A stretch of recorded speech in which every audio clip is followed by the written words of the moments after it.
Most fail not because of a lack of effort. They fail because they wander through the corridors of existence without ever realizing that they carry the keys to their own prison cells. The world sees a man broken by poverty, a woman crushed by the weight of 1,000 no's, or a dreamer silenced by the cold indifference of reality, and it calls these things fate. But there is a secret, a pulsating power hidden beneath the surface of the mundane, that Napoleon Hill calls the greatest secret of all. It is the realization that every human being is the master of a miracle-working power so potent that it can transform the bitterest defeat into a victory that shakes the very foundations of the earth. This is not the story of magic or mysticism, but the chronicle of the human spirit's capacity to command the forces of the universe through the sheer application of a focused will. Imagine a man standing at the edge of a precipice, his pockets empty, his reputation in tatters, and his heart heavy with the gray ash of despair. To the casual observer, he is finished, but within him, there is a second self, a silent, invincible partner that awakens only when the first self has been beaten into submission by the harsh realities of life. This narrative is the journey of discovering that partner, the one who does not know the meaning of the word impossible, and who speaks in the language of miracles. The story begins in the shadowed valleys of human struggle, where we meet individuals who have reached the absolute end of their rope. Consider the man who has spent decades building a career, only to see it vanish in a single night of economic upheaval.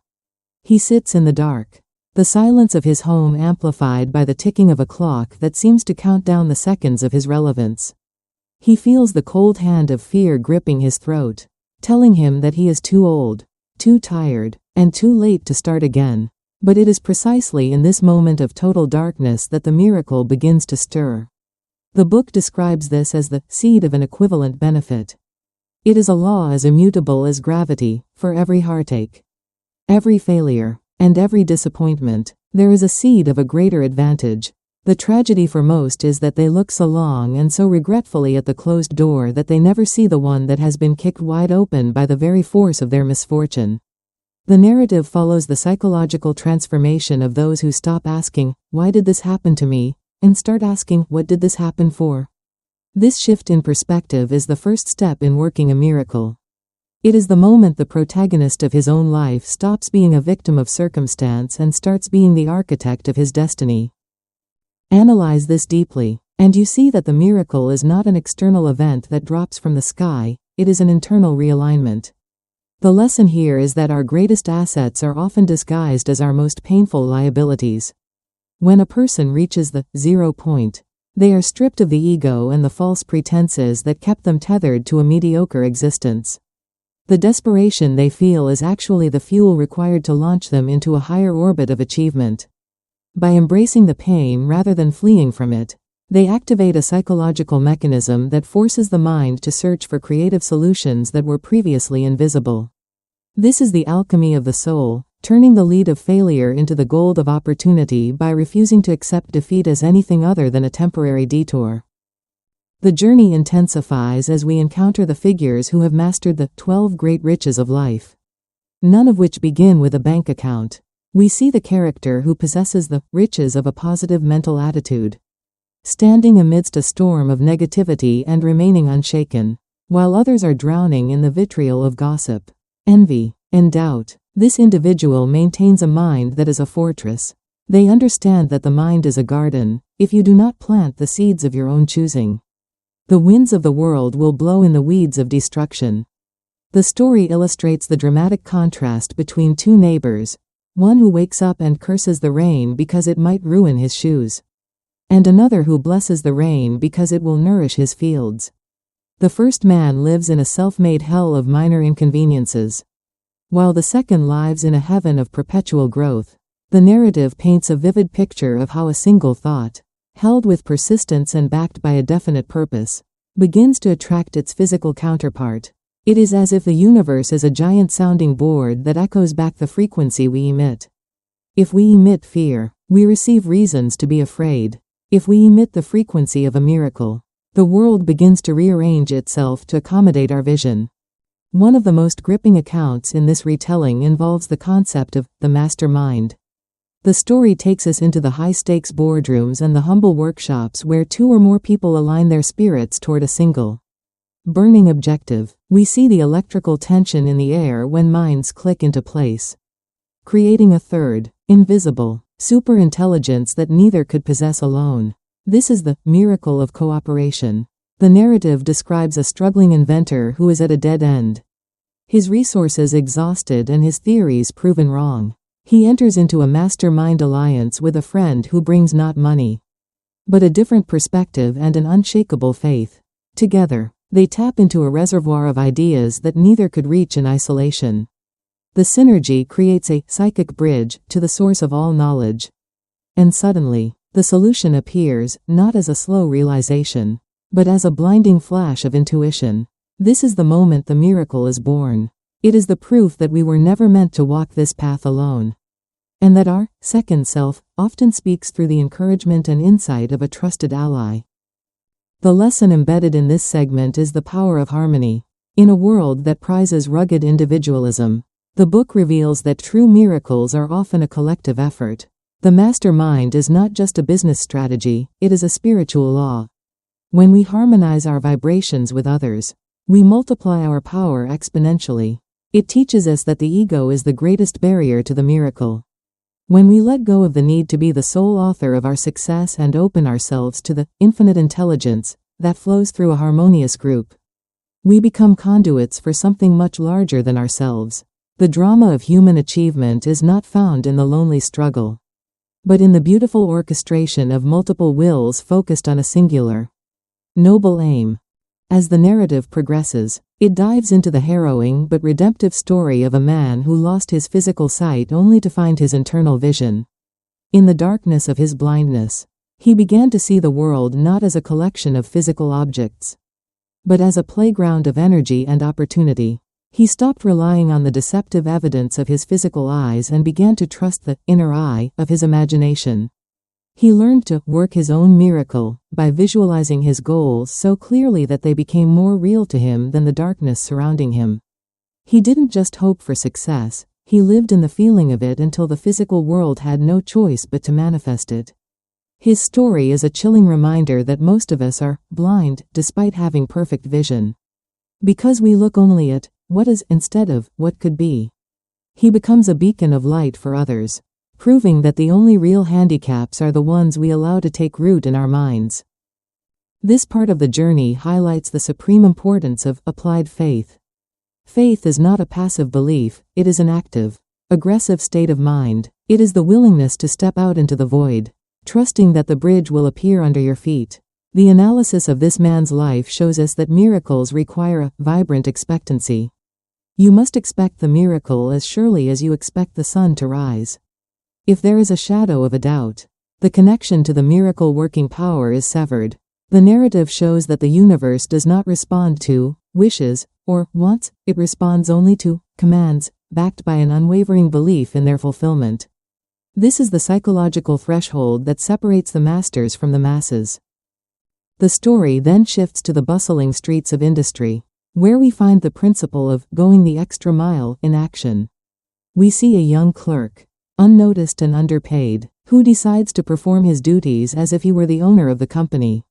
He arrives early, stays late, and looks for ways to provide value that far exceeds his meager salary. At first, his colleagues mock him, calling him a fool for giving away his labor for free. But he is not giving it away, he is investing it in the law of increasing returns. The narrative depicts the invisible forces that begin to gather around him. His attitude catches the eye of a powerful mentor, not because of his skills, but because of his spirit. The clerk's miracle is the sudden, vertical ascent of his career, jumping over those who did only what they were told. He realizes that the extra mile is the only part of the road that is never crowded. The underlying lesson here is the law of compensation. You cannot receive without giving, and you cannot give more than you receive in the long run. The miracle is simply the natural result of over-delivering. By doing more than what is expected, you put the world in your debt. The narrative stresses that this is a psychological maneuver that builds an irresistible personal magnetism. It turns you into a human magnet that attracts opportunities, resources, and people who want to be part of your energy. It is the ultimate antidote to the get-rich-quick mentality that plagues the unsuccessful. True miracles are built on the bedrock of service, and the narrative makes it clear that the size of your miracle is directly proportional to the magnitude of the service you render to others. We continue into the realm of cosmic habit force, the silent momentum that either carries a person to the heights of glory or drags them to the depths of despair. The story illustrates this through a woman who had spent her life in a cycle of poverty and bad relationships. She felt as though she was haunted by a jinx, an invisible force that sabotaged her every move. The narrative reveals that her jinx was nothing more than the habit force she had programmed into her own mind through years of negative self-talk and expectation of disaster. The turning point comes when she decides to break the rhythm. She begins to consciously replace her destructive habits with constructive ones, one small act at a time. The story vividly describes the struggle, the old habits fighting to stay alive, the first self screaming that it's no use, and the eventual victory when the new habits take hold. Suddenly, the wind that was always against her is now at her back. Her life begins to flow with an effortless grace that seems like a miracle to everyone who knew her before. Analyzing this, we see that the miracle is actually the alignment of the individual with the natural laws of the universe. Habit is the tool that the infinite intelligence uses to make our actions automatic. If we align our habits with our goals, success becomes inevitable. The lesson is that we are not victims of fate, but victims of our own repetitive patterns. To work a miracle, one must have the courage to interrupt the pattern and install a new rhythm of success. This requires a level of self-discipline that most people are unwilling to exert, which is why miracles are perceived as rare events. In reality, the miracle is always available to anyone willing to pay the price of self-mastery.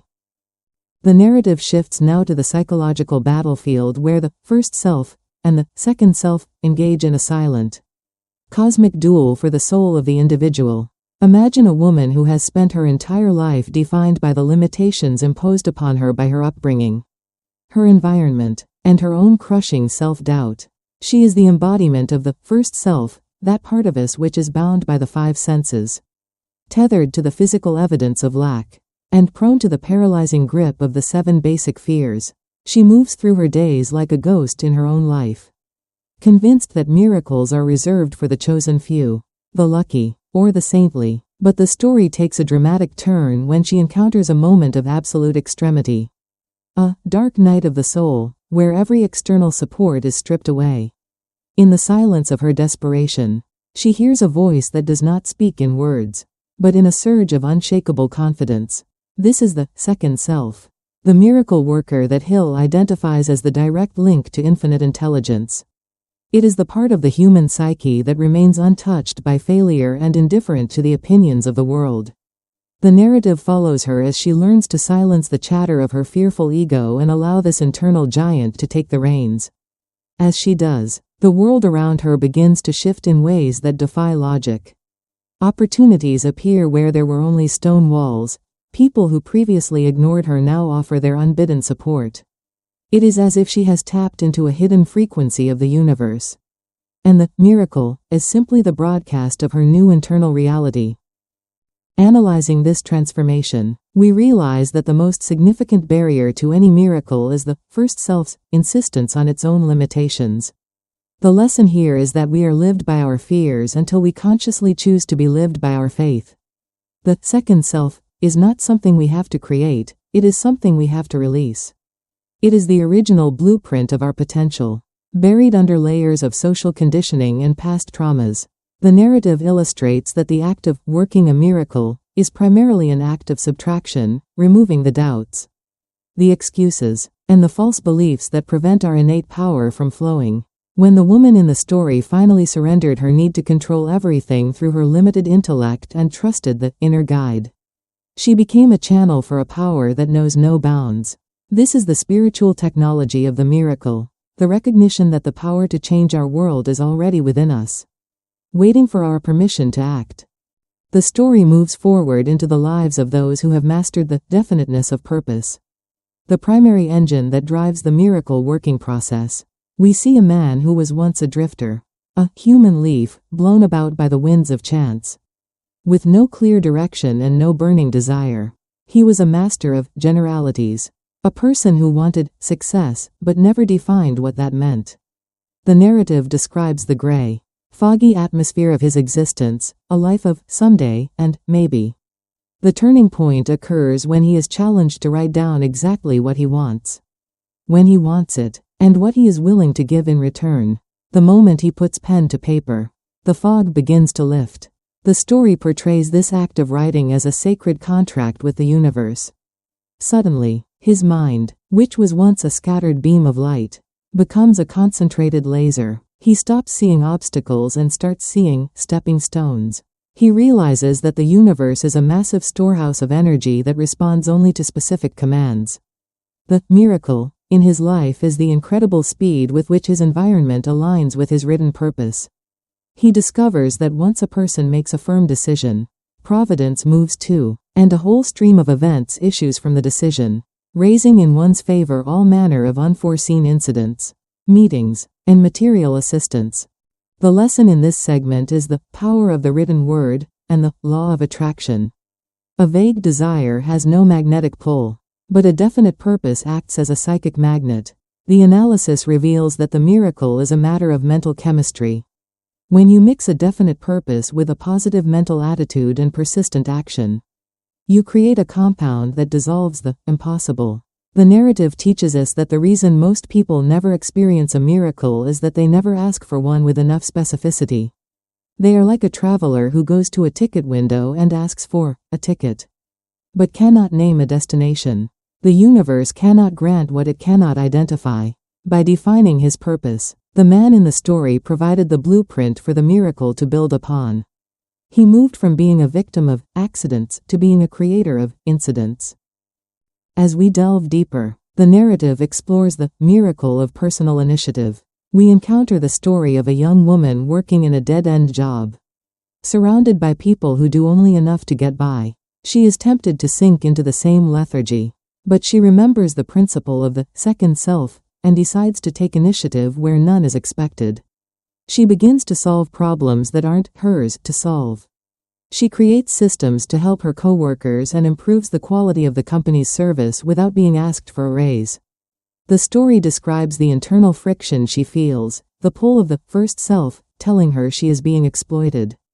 But she persists, driven by an inner vision of excellence. The miracle happens when the owner of a rival firm notices her work and offers her a position that skips 10 levels of the corporate ladder. Her colleagues call it luck, but the narrative shows it was the inevitable result of her self-started momentum. She did not wait for the miracle to come to her, she went out and manufactured it through her own actions.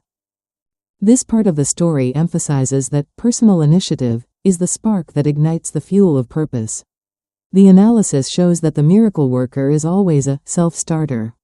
In a world of followers, the person who takes the lead, even in small, insignificant ways, sets themselves apart from the masses.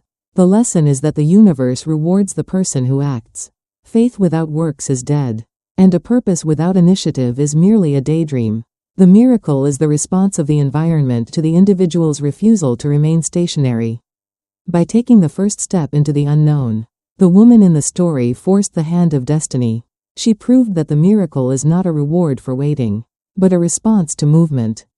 The narrative then shifts to the miracle of enthusiasm. We see a salesman who has lost his fire. His presentations are cold, logical, and utterly unconvincing. He is on the verge of being fired. His self-esteem at an all-time low. He believes his product is the problem, or the economy, or the competition. But through a chance encounter with a mentor, he learns that enthusiasm is the master key that opens the hearts of men. He begins to cultivate an inner glow, a burning belief in the value of his service. The story describes how his voice changes, how his eyes sparkle, and how his very presence begins to command attention. He doesn't change his product or his territory, he changes his vibration. The miracle is the sudden surge in his sales and the way people respond to him, not with arguments, but with yeses. He realizes that enthusiasm is contagious, and that when you are on fire with a purpose, people will come from miles around just to watch you burn. Analyzing this, we find that enthusiasm is the will in action. It is the emotional fuel that powers the second self. The lesson is that logic may convince the mind, but only emotion can move the soul. The miracle of influence is grounded in the salesman's ability to transfer his belief to others. This isn't about manipulation, it's about the radiance of truth. When you truly believe in what you are doing, you emit a frequency that bypasses the critical filters of others and speaks directly to their own second self. The narrative teaches that enthusiasm is a habit that can be cultivated. It is the practice of acting as if until the feeling becomes a reality. The salesman's miracle was the discovery that his internal state was the primary cause of his external results. We continue into the darker, more challenging territory of the miracle of learning from adversity. The story follows a family that has lost everything in a natural disaster. Their home, their business, and their security are gone in an instant. The first self of the father is screaming in agony, demanding to know why God has forsaken them. He is on the brink of bitterness, ready to give up on life. But as he stands amidst the ruins of his world, he remembers the seed of an equivalent benefit. He begins to look for the blessing in disguise. The narrative vividly portrays the struggle to find hope in the midst of ashes. He discovers that the disaster has freed him from a business he hated and a lifestyle that was suffocating his soul. He uses the insurance money, which he previously thought was insufficient, to start a new venture that he is truly passionate about. The miracle is not the restoration of what was lost, but the birth of something infinitely better. He realizes that the disaster was not a punishment, but a clearing of the ground for a greater structure to be built. The lesson here is one of the most profound in the entire book. Every failure brings with it the seed of an equivalent success. The analysis shows that we must develop the X-ray vision of the soul to see through the appearance of tragedy to the opportunity hidden within. The miracle is the transformation of the mind's reaction to the event. If you accept the disaster as a defeat, it becomes one. If you accept it as a lesson or a new beginning, it becomes the catalyst for a miracle. The father in the story did not work a miracle by changing the past, he worked it by changing his interpretation of the present. This is the ultimate power of the human spirit, the ability to choose one's own attitude in any given set of circumstances. The narrative then explores the miracle of the golden rule. We see a cutthroat businessman who has built his empire on the broken dreams of others. He is wealthy, but he is miserable, paranoid, and lonely. He believes that business is war, and that for him to win, others must lose. But his life begins to crumble as his health fails and his friends desert him. In his isolation, he begins to experiment with the principle of doing unto others as you would have them do unto you.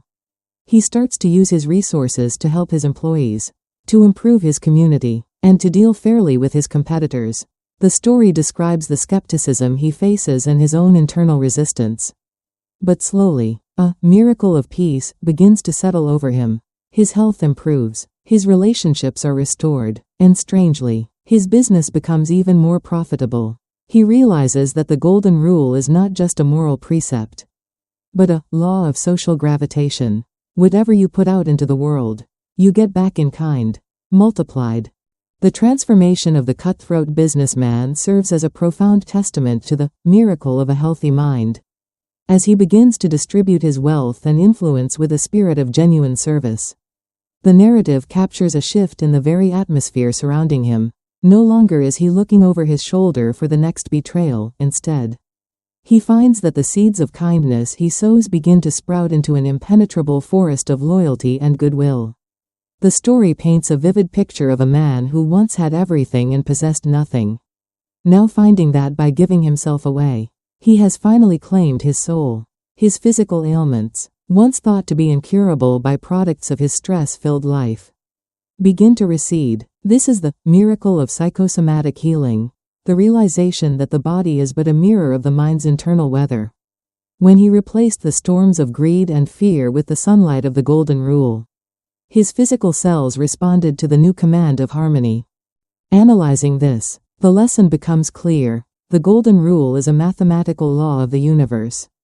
It is the law of social gravitation. The analysis reveals that you cannot hurt another without hurting yourself. nor can you help another without helping yourself. The miracle is the discovery that the ego's desire to win at the expense of others is actually a form of slow-motion suicide. By aligning his actions with the welfare of the whole, the businessman tapped into a collective power that far exceeded his individual cunning. The narrative teaches that the ultimate miracle is the transition from me to we, which paradoxically leads to the greatest individual fulfillment. The script now enters its final, most intense phase, focusing on the miracle of the cosmic habit force as the ultimate architect of destiny. We follow the story of an elderly man who, looking back on a life of mediocrity, decides that it is never too late to work a miracle. He realizes that his entire existence has been a series of accidental habits that have hardened into a rhythm of failure. He decides to use his remaining years to prove that the human will can override decades of conditioning. The narrative describes his painstaking process of rewiring his brain. Every morning, he speaks to his second self with the authority of a commander. He visualizes his new life with such intensity that his nervous system cannot distinguish between the visualization and reality. The story depicts the miracle of the final hour, the man's sudden rise to prominence as a writer and speaker, sharing the wisdom of his transformation with a world hungry for hope. He becomes a living proof that the sun can rise at midnight if the mind refuses to accept the darkness. This final movement of the story highlights the concept of applied faith in its purest form. The analysis shows that cosmic habit force is the universe's way of making our dominant thoughts permanent. If we do not consciously choose our habits, the environment will choose them for us. The miracle is the act of breaking the rhythm and establishing a new, constructive cycle. It teaches us that time is not the enemy is the lack of a definite will. The elderly man's success was not a stroke of luck, but the result of his refusal to be a victim of his past. He worked his miracle by recognizing that the greatest secret is that we are the masters of our own habit force. The core message of ***, you can work your own miracles, ***, is that every human being is born with the divine right to control their own mind and, through that control, to command the forces of the universe. Napoleon Hill intends for the reader to understand that miracles are not violations of natural law, but the result of a higher application of law. We are all equipped with a first self that experiences the world of limitations and a second self that has access to infinite intelligence. The transition from one to the other is the process of working a miracle. It requires a definite purpose, a positive mental attitude, the willingness to go the extra mile, and an unshakable faith that every adversity contains the seed of a greater benefit. The book's ultimate meaning is that you are not a pawn of fate, but a creator of destiny. You are the alchemist of your own life, capable of turning the leaden weights of failure into the golden wings of achievement. The miracle you seek is not outside of you, it is the power within you waiting for your command.